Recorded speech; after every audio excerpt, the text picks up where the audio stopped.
Hello दोस्तों, मैं हूं पंकज कच्छावा और आज मैं आपके सामने लेके आया हूं राजस्थान पटवार का जो आपका एग्ज़ाम है उसमें जो आपके जनरल साइंस आने वाली है उसका अगला टॉपिक अब आज अपन पढ़ेंगे। जीव विज्ञान बायोलॉजी के बारे में जो बेसिक पॉइंट जो आपके एग्ज़ाम की दृष्टि से इम्पोर्टेंट है उनको आज अपन देखेंगे। तो दोस्तों स्टार्ट करते हैं। सबसे पहले देखते हैं विज्ञान के बारे में। विज्ञान शब्द की उत्पत्ति जो है वो आपके लैटिन भाषा से हुई है। दोस्तों ध्यान रखेंगे, ये आपके लैटिन के दो शब्दों से मिलकर बना है।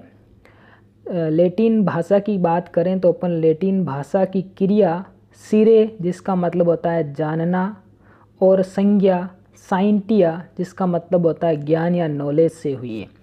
तो दोस्तों ध्यान रखेंगे, विज्ञान शब्द की जो उत्पत्ति है वो लैटिन भाषा के दो शब्दों से हुई है। आपके सिरे जिसका मतलब होता है जानना और एक है आपके साइंटिया जिसका मतलब ज्ञान या नॉलेज से है।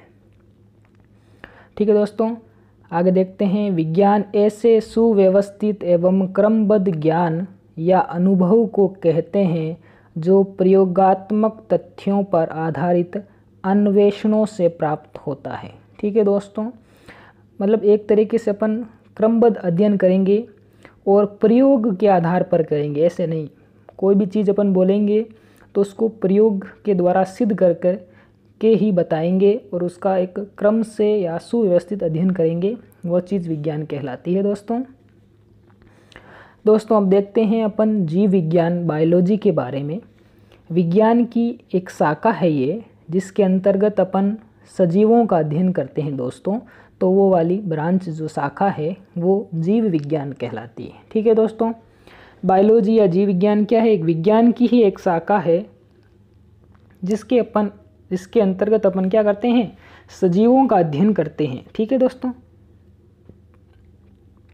आगे देखते हैं अपन जीव विज्ञान जो है, बायोलॉजी जो शब्द है वो दो ग्रीक शब्दों से मिलकर बना है दोस्तों। एक है आपकी बायोस जिसका मतलब होता है जीवन, दूसरा ग्रीक शब्द है लोगस जिसका मतलब होता है अध्ययन। ठीक है, मतलब जीवन का जो अध्ययन है वो अपन किस में करेंगे? बायोलॉजी या जीव विज्ञान में दोस्तों करेंगे अपन। देखते हैं अगली बात।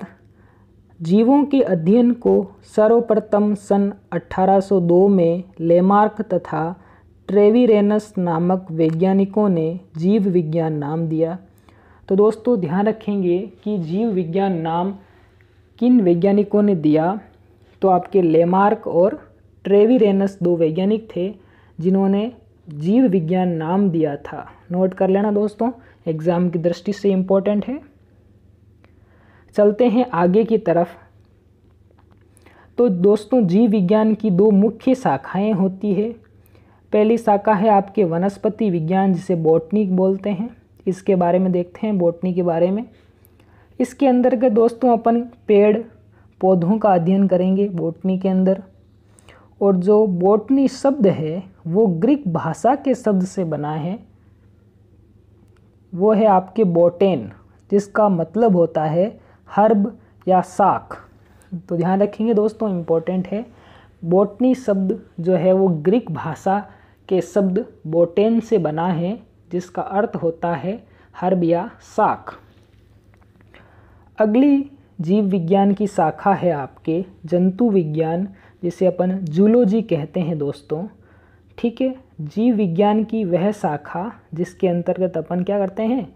जंतुओं का अध्ययन करते हैं, वो अपन जंतु विज्ञान बोलते हैं, उसको जूलॉजी बोलते हैं। अब जूलॉजी शब्द के बारे में देखें तो ये ग्रीक भाषा के दो शब्दों से मिलकर बना है दोस्तों जूलॉजी। एक तो है आपका जून जिसका मतलब होता है एनिमल या हिंदी में प्राणी। दूसरा ग्रीक वर्ड है आपके लोगस जिसका मतलब होता है स्टडी या अध्ययन, मतलब जानवरों का जो अध्ययन है वो आपके जूलॉजी कहलाता है।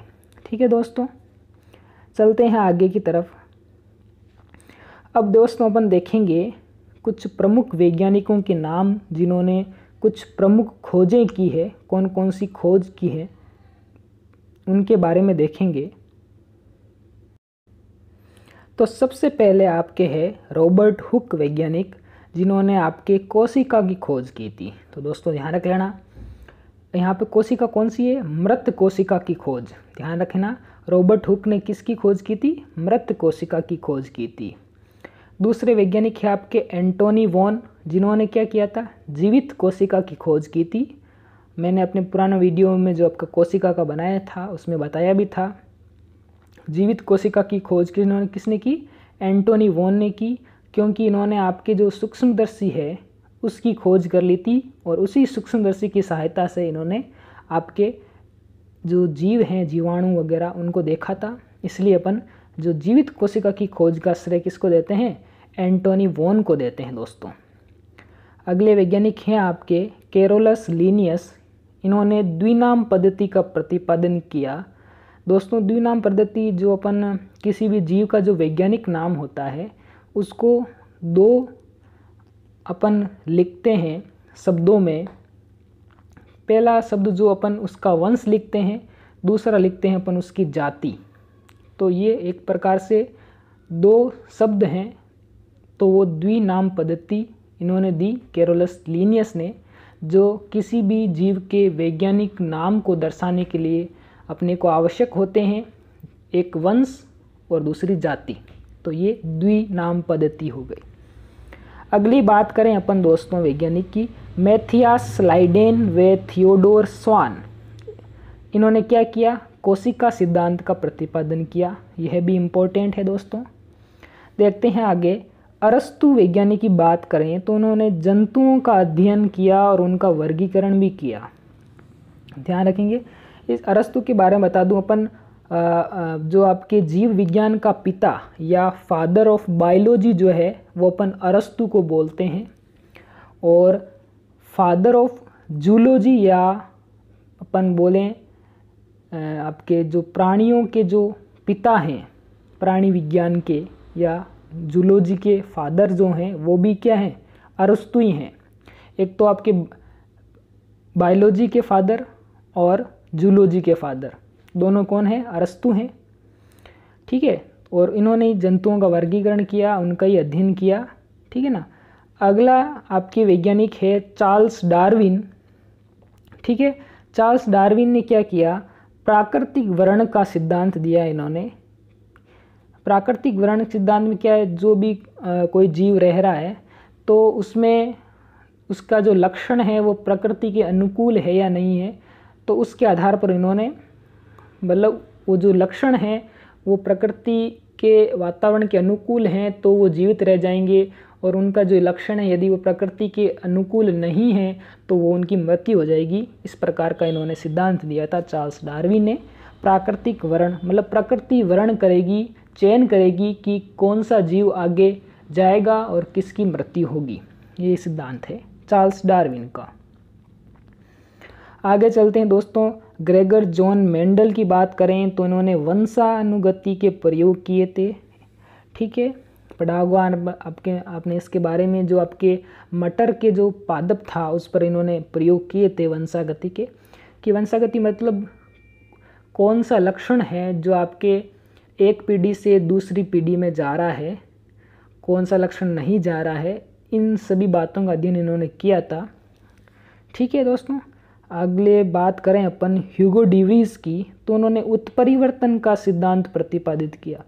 उत्परिवर्तन मतलब आपके कोई जीन है या कोई आपके कारक है, उसमें आपको कोई अचानक कोई परिवर्तन आ गया तो उत्परिवर्तन कहलाता है। मतलब आपके काफ़ी समय से विकास से जो परिवर्तन आता है वो अलग चीज़ होती है। उत्परिवर्तन मतलब कम समय में कोई चीज़ में परिवर्तन आ गया तो वो उत्परिवर्तन होता है। उसके बारे में जो सिद्धांत है वो बताया आपके ह्यूगो डिवरीज ने दोस्तों। ठीक है ना। अगला बात करें अपन वैज्ञानिक की, जो जॉनसन जो है उन्होंने जीन शब्द दिया है। ठीक है ना। जीन आपके जो डीएनए है, डीएनए की जो सूक्ष्मतम इकाई होती है उसको अपन क्या बोलते हैं? जीन बोलते हैं। और जो जीन शब्द है वो आपके जॉनसन नामक वैज्ञानिक ने दिया। अगले वैज्ञानिक की बात करें तो अगला वैज्ञानिक है आपका अलेक्जेंडर फ्लेमिंग।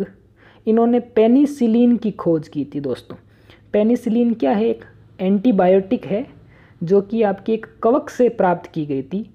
पेनिसिलियम नोटेटम एक कवक था, कवक का नाम है पेनिसिलियम नोटेटम। उस कवक से पेनिसिलिन जो आपकी एंटीबायोटिक है वो अलग की थी, किन्होंने? अलेक्जेंडर फ्लेमिंग ने। नोट कर लेना दोस्तों, इम्पोर्टेंट है। अगले वैज्ञानिक की बात करें नॉल एवं रुस्का, तो इन्होंने इलेक्ट्रॉन सूक्ष्मदर्शी की खोज की थी। जबकि अपन पिछले बात की थी एंटोनी वॉन तो था जिन्होंने जीवित कोशिका की खोज की थी, तो इन्होंने किस सूक्ष्मदर्शी, जो संयुक्त सूक्ष्मदर्शी है उसकी खोज की थी। जबकि अपन यहाँ बात कर रहे हैं इलेक्ट्रॉन सूक्ष्मदर्शी की खोज, तो वो आपके की थी नॉल एवं रुस्का ने। अगली बात करें अपन वाटसन एवं क्रिक वैज्ञानिक की, तो उन्होंने डीएनए का जो द्विकुंडलित प्रतिरूप प्रस्तुत किया, ठीक है ना, कि मॉडल किस प्रकार का होना चाहिए डीएनए का, उन्होंने ये उसका द्विकुंडलित रूप प्रस्तुत किया था कि इन्होंने वाटसन एवं क्रिक ने। ठीक है दोस्तों, ध्यान रखेंगे। आगे के वैज्ञानिक हैं आपके एच.जी. खुराना, तो दोस्तों इन्होंने आनुवांशिक कूट का विवरण प्रस्तुत किया था। तो दोस्तों आनुवांशिक कूट जो होते हैं, कोड होते हैं, ठीक है, वो कोड क्या निश्चित करते हैं कि उन कोड के द्वारा ही मतलब निश्चित होता है कि किस प्रकार की प्रोटीन बनेगी। वो आनुवांशिक अलग अलग तरह के आनुवांशिक कूट होते हैं, 64 तरह के आनुवांशिक कूट बनते हैं, वो अलग अलग तरह की प्रोटीन बनाते हैं। जिस तरह का आनुवांशिक कोड होगा उसी से रिलेटेड आपके प्रोटीन बनेगी। ठीक है दोस्तों, वो आनुवांशिक कूट होता है, उसका विवरण किसने दिया था? एच.जी. खुराना ने दिया था दोस्तों। अगले बात करें अपन इयान विल्मट की, तो इन्होंने क्या किया, भेड़ का क्लोन बनाया जिसका नाम था डोली। कैसे बनाया इन्होंने? वयस्क भेड़ थी, उसकी स्तन ग्रंथियों की कोशिकाओं को लेकर के इन्होंने पूरी भेड़ का निर्माण कर दिया दोस्तों, जिसका नाम इन्होंने रखा डोली। ठीक है ना, तो क्लोनिंग के अंदर ये आपके इम्पोर्ट बहुत विशेष कार्य योगदान रहा इनका, इयान विल्मट का। अगली अपन बात करें US department energy and national institute of health की, तो इन्होंने मानव जीनोम प्रोजेक्ट प्रारंभ किया था।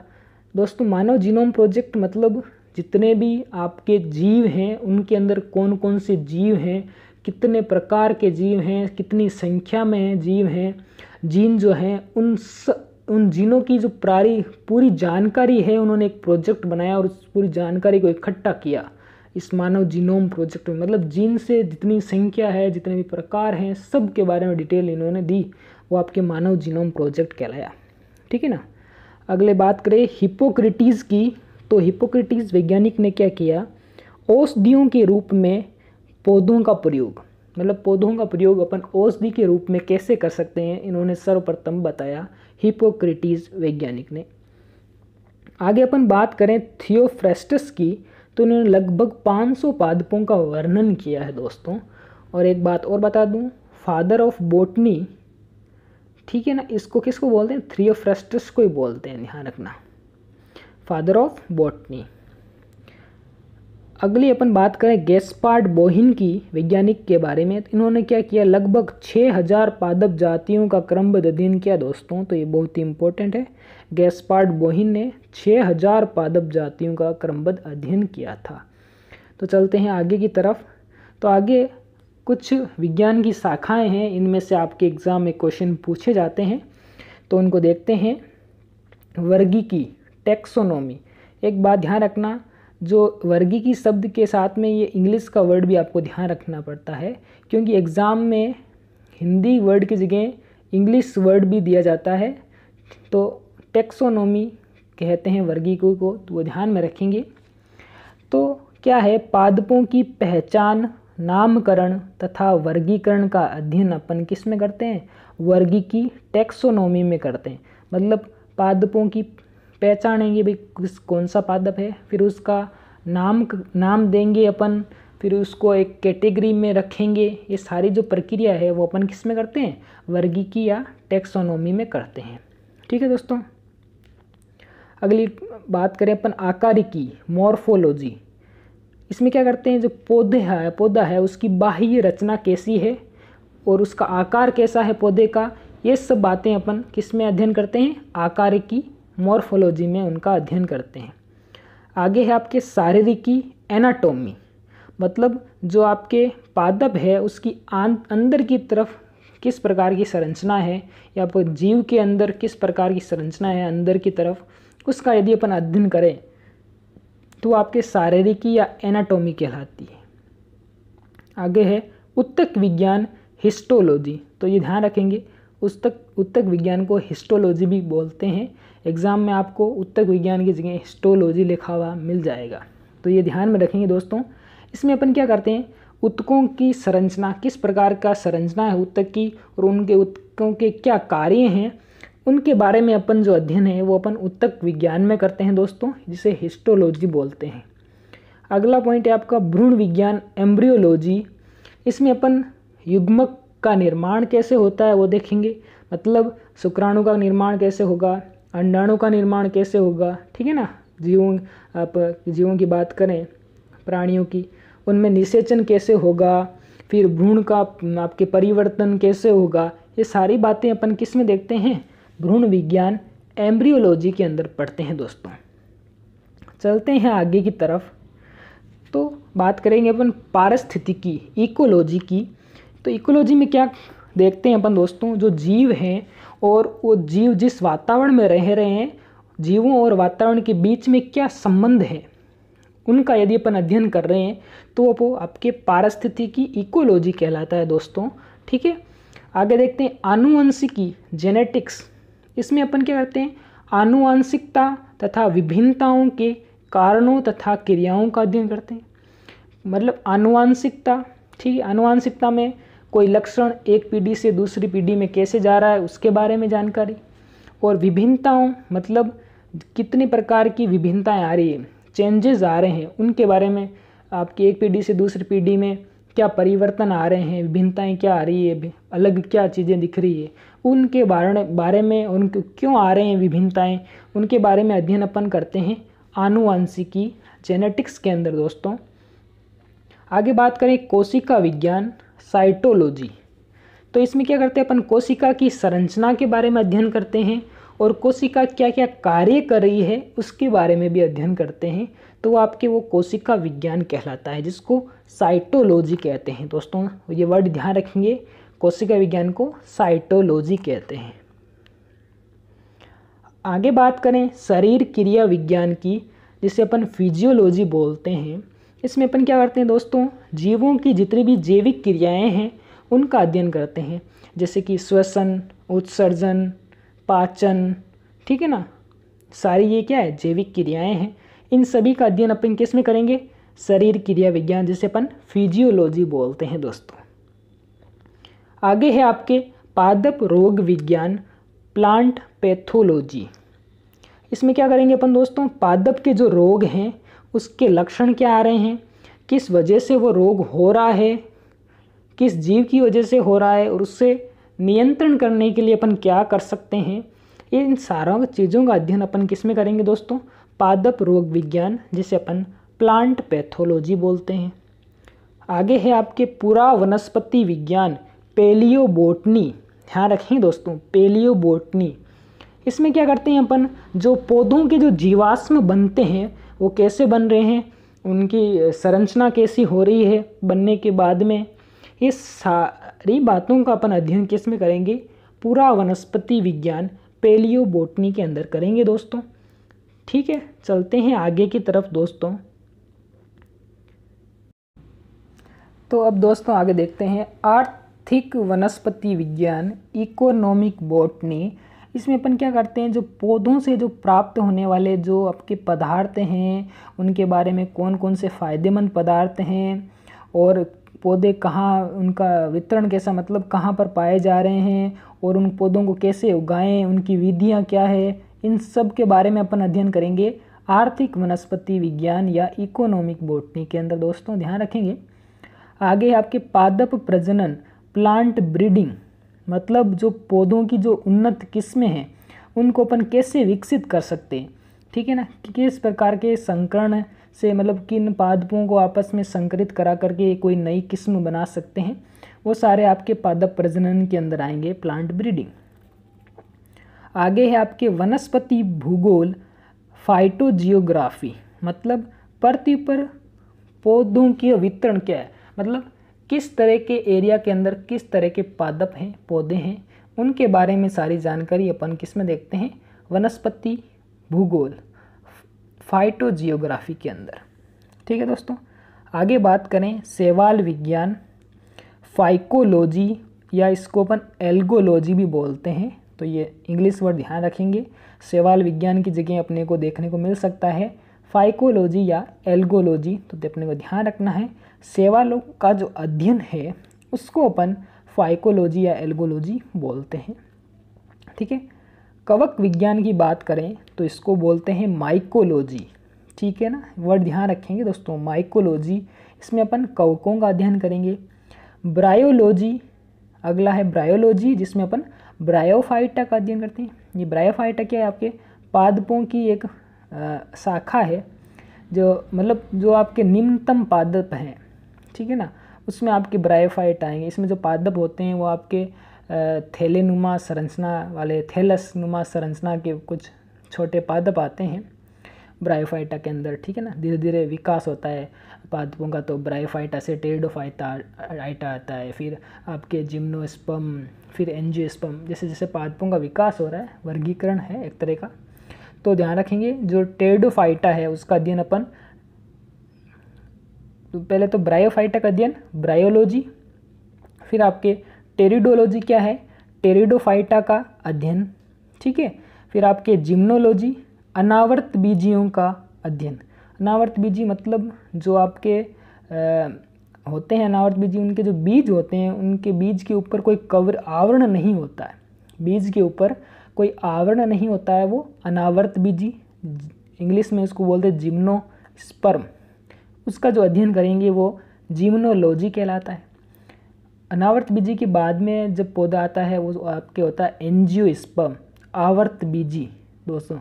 उसमें क्या होता है, जो बीज होता है उसके ऊपर आवरण पाया जाता है, ठीक है ना, वो आपके एंजियोस्पर्म कहलाता है। ठीक है ना, अगले अपन बात करें लाइकेनोलॉजी, तो अपन लाइकेनोलॉजी के अंदर लाइकेंस का अध्ययन करते हैं। दोस्तों लाइकेंस क्या होता है, जो शैवाल और कवक का संगम होता है, दोनों का संगम से बनता है लाइकेंस। ध्यान रखेंगे लाइकेंस कैसे बनता है, शैवाल और कवक दोनों से आपके लाइकेंस बनता है। आगे देखें अपन तो सब्जियों की कृषि, ओलरीकल्चर, जिसमें अपन सब्जियां जो प्रदान करने वाले जितने भी पादप हैं उनका अध्ययन करते हैं, किसमें, ओलरीकल्चर में। आगे है आपके फल संवर्धन, पेमोकल्चर, तो इसमें जो फलों के जो संवर्धन किस प्रकार से किया जाए सारा उनका सारा का अध्ययन अपन फल संवर्धन पेमोकल्चर में करते हैं दोस्तों। अगला है आपके उद्यान कृषि, हॉर्टिकल्चर दोस्तों, जिसमें अपन जो पुष्प और जो फल देने वाले पादप हैं उनका अध्ययन करते हैं, क्या है वो उद्यान कृषि या हॉर्टिकल्चर।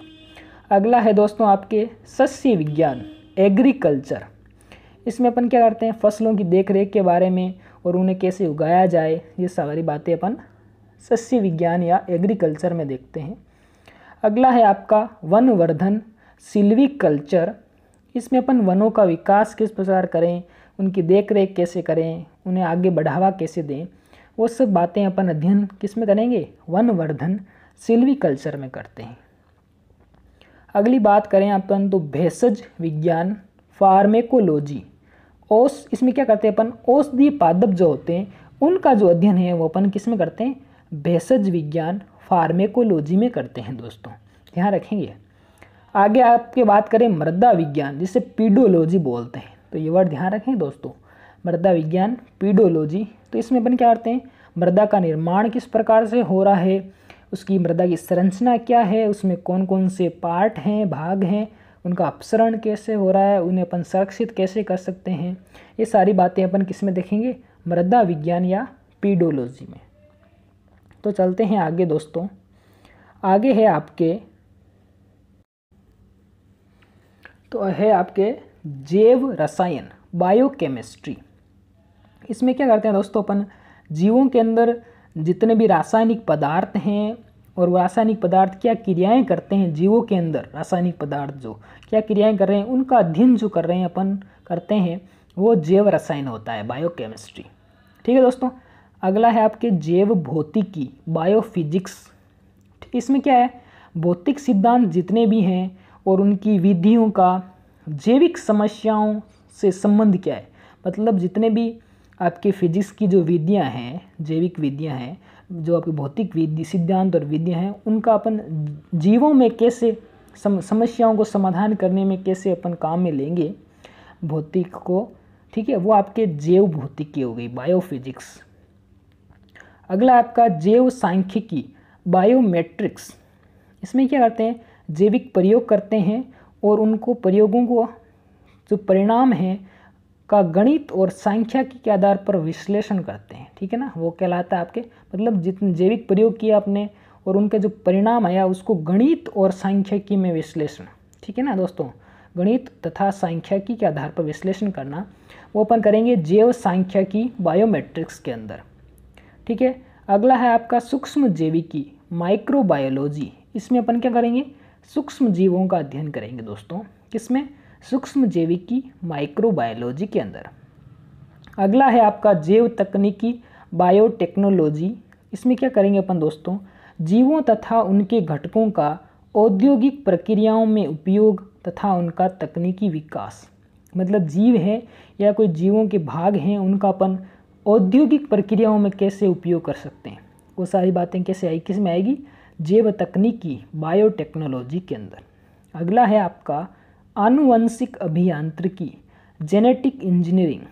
इसमें क्या है दोस्तों, आनुवंशिक पदार्थों के उपयोग और संयोजन के द्वारा नए आनुवंशिक लक्षणों वाले जीवों का निर्माण करेंगे। मतलब जो आनुवंशिक पदार्थ है, डीएनए, आरएनए, उसका उपयोग करके अपन नए जीव बनाएंगे, मतलब नए लक्षणों वाले जीव बनाएंगे जो लाभदायक हों। वो सब किस में आएंगे, आनुवंशिक अभियांत्रिकी, जेनेटिक इंजीनियरिंग में आएगा दोस्तों। अगली बात करें अपन विकिरण, जीव विज्ञान, रेडिएशन बायोलॉजी।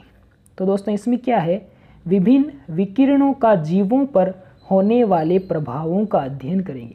मतलब जितनी भी आपके विकिरण है, जैसे एक्सरे, रेडियो, यूवी लाइट, उनका जीवों पर क्या प्रभाव पड़ रहा है, वो सब अध्ययन किस में करेंगे अपन, विकिरण जीव विज्ञान में करेंगे दोस्तों। अगला है आपका आणविक जीव विज्ञान, मॉलिक्यूलर बायोलॉजी। तो इसमें देखते हैं क्या करते हैं अपन, जीवों में पाए जाने वाले अणुओं का भौतिक रासायनिक स्तर पर अध्ययन करेंगे। ठीक है ना, अणुओं का भौतिक रासायनिक स्तर पर अध्ययन किस में करेंगे, आणविक जीव विज्ञान, मॉलिक्यूलर बायोलॉजी में करेंगे दोस्तों। आगे है दोस्तों आपका उद्विकास, इवोल्यूशन। इसमें क्या है, सजीवों के उद्विकासीय प्रक्रम का अध्ययन, मतलब सजीवों का विकास जो है वो किस प्रकार से हो रहा है, वो सारी चीज़ें बातें अपन किस में देखते हैं, उद्विकास, इवोल्यूशन में देखते हैं। अगला है आपका एक्सोबायोलॉजी।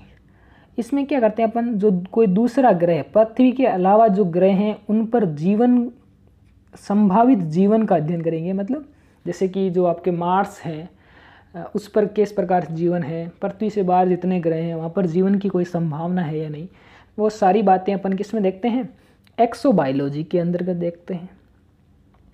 अगला है दोस्तों आपके जीवाणु विज्ञान, बैक्टीरियोलॉजी। इसमें अपन क्या करेंगे, जीवाणुओं का अध्ययन करेंगे, तो वो जीवाणु विज्ञान या बैक्टीरियोलॉजी कहलाएगा। विषाणु विज्ञान, वायरोलॉजी, मतलब जितने भी विषाणु हैं उनका अध्ययन अपन किस में करेंगे, विषाणु विज्ञान या वायरोलॉजी के अंदर करेंगे दोस्तों। आगे बात करें अपन दोस्तों कि पादप रसायनी, फाइटोकेमिस्ट्री। ये क्या है दोस्तों, रासायनिक संगठनों वे विशेषकर पादपों के द्वितीयक उपापचय के पदार्थों का अध्ययन। ठीक है ना, मतलब जो फाइटो, मतलब पादप के अंदर जो आपके रसायन हैं वो विशेष रूप से द्वितीयक उपापचय के जो पदार्थ हैं उनका अध्ययन करेंगे, तो वो आपके पादप रसायनी, फाइटोकेमिस्ट्री हो जाएगी। अगला है आपके एरोबायोलॉजी। इसे क्या है, वायु में जो दोस्तों उपस्थित जितने भी जीव हैं उनका अध्ययन करेंगे, किसमें, एरोबायोलॉजी में। ध्यान रखेंगे, इम्पोर्टेंट है, वायु में उपस्थित जीवों का अध्ययन, एरोबायोलॉजी। अगला है आपका लिम्नोलॉजी। इसमें दोस्तों झीलों तथा अलवणीय जलीय आवास का अध्ययन करेंगे। अलवणीय मतलब जो आपके साफ पानी है, फ्रेश वाटर जिसको बोलते हैं, और जो झीलों का जो पानी है उनमें जो आपके जलीय आवास हैं जितने भी कौन कौन से, एक तो झील है या A11 मतलब फ्रेश वाटर, उनका सारा अध्ययन क्या कहलाता है, लिम्नोलॉजी कहलाता है दोस्तों। अगला है आपका इथेनोबोटनी। इसके अंदर अपन क्या करते हैं दोस्तों, जो आदिवासी हैं तथा पादपों के बीच में क्या संबंध है, आदिवासी जो आपके जंगलों में रहते हैं उनका पेड़ पौधों के साथ में क्या संबंध है, वो अपन किस में देखते हैं, इथेनोबोटनी में देखते हैं दोस्तों। अगला है आपके एग्रोस्टोलॉजी। एग्रोस्टोलॉजी में क्या करते हैं अपन, घासों का अध्ययन करते हैं, कितनी प्रकार की घासें हैं, कहाँ पाई जाती है, वो सारी बातें अपन घासों के बारे में अध्ययन जो है वो एग्रोस्टोलॉजी में करते हैं दोस्तों, ध्यान रखेंगे। अगला है आपका डेंड्रोलॉजी। इसमें अपन वृक्षों का अध्ययन करेंगे, ठीक है ना, कितने प्रकार के वृक्ष हैं, कहाँ पाए जाते हैं, सारी बातें अपन किस में करेंगे, डेंड्रोलॉजी के अंदर। पेड़ों के बारे में जितनी भी बातें हैं वो सारी यहाँ करेंगे अपन, इस शाखा के अंदर करेंगे विज्ञान की। अगली शाखा है आपके वृक्ष कालानुक्रमण, इम्पोर्टेंट है दोस्तों, डेंड्रोक्रोनोलॉजी, एग्जाम की दृष्टि से बहुत इंपॉर्टेंट है। इसमें क्या करते हैं दोस्तों, वार्षिक वलियों को गिनकर वृक्षों की आयु अनुमान लगाने का अध्ययन है। इसमें क्या होता है दोस्तों, आपके जो पेड़ होता है उसके अंदर एक साल के अंदर जो तना होता है, तने में एक रिंग बनती है, एक वलय बनती है, एक साल के अंदर एक वलय बनती है।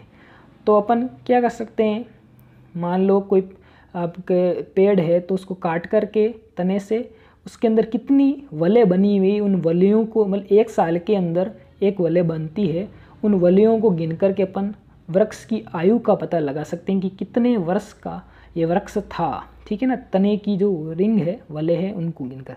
तो बहुत ही इंपॉर्टेंट सवाल बनता है दोस्तों, डेंड्रोक्रोनोलॉजी, वृक्ष कालानुक्रमण। तो ये सब बातें आपके जो बायोलॉजी है उसकी थी, जो आपके एग्ज़ाम की दृष्टि से इम्पोर्टेंट है, इसमें से आपके क्वेश्चन बनते हैं, ठीक है ना। इससे सारी बातें ध्यान करेंगे, नोट कर लेना अच्छी तरीके से, ठीक है ना। यदि दोस्तों आपको मेरा वीडियो अच्छा लगा तो इसे लाइक कर देना, अपने दोस्तों को शेयर कर देना, और अभी तक आपने मेरा चैनल सब्सक्राइब नहीं किया है तो सबसे पहले सब्सक्राइब कर देना और बेल आइकन को दबाना, ताकि जो अब मेरा अपकमिंग वीडियो है आपको आसानी से प्राप्त हो जाए। ठीक है दोस्तों, आज के लिए इतना ही, धन्यवाद।